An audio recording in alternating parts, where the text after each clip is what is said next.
The government has faced a torrent of criticism from the parliamentary opposition after the nation was told today that the Portia Simpson Miller administration spent more than $100 million on foreign travels over the past 24 months. Mrs. Simpson Miller faced a string of questions on an issue that has become a lightning rod of political controversy. The Prime Minister revealed that she has travelled 25 times in the past 2 years, 10 trips in 2012 and 15 trips last year. Darian Henry tells us more. There were heated verbal exchanges in Parliament's lower chamber when Prime Minister Portia Simpson Miller announced that her government racked up a $117 million travel bill since it took the reins of government 2 years ago. Mrs. Simpson Miller's portion of the travel bill amounted to a little more than $15 million for 25 trips which stretched from China to Africa.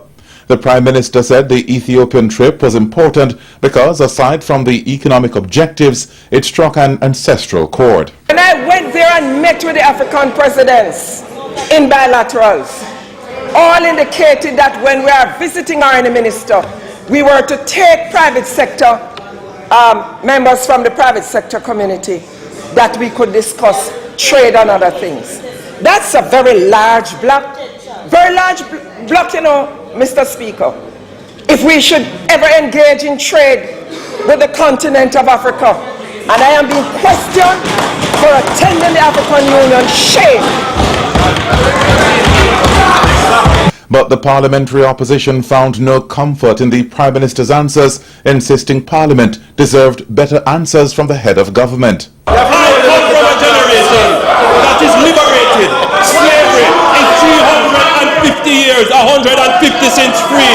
We must understand that now is the time that we must defend our economic independence, and to do that, we must strike trade agreements with Africa. Don't come here and tell me about ancestor. At this point, the political atmosphere in the House was nearing boiling point, and the House Leader, Philip Polwell, intervened. Hold on. On a point of order, a point of order. I'm not giving a point of order. I was on my feet making a point, and I would like to continue, Mr. Speaker. A point of order, sir. I would like to continue, and I ask the House Leader to allow me. I ask the House Leader to allow me. Please, allow me. Allow me.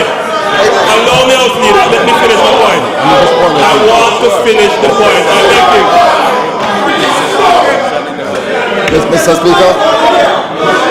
Take a seat, Mr. Holness. The House Leader insisted that Andrew Holness was misleading the House in his line of arguments and appealed to him to consult the written answers that the Prime Minister gave. But Andrew Holness insisted that the money spent on the Ethiopian trip could have been better spent. The 6.5 million spent on traveling to pay respect to ancestors could have been spent at Pinnacle. And that is where you will be paying respect to ancestors. If it is that you want to just travel to pay respect to ancestors, you could spend it at Pinnacle. You could spend it at Pinnacle. Mr. Speaker. Mr. Speaker. That is how you show respect to ancestors. Prime Minister Simpson Miller was insistent that all trips that she has been on has yielded economic benefit for the country.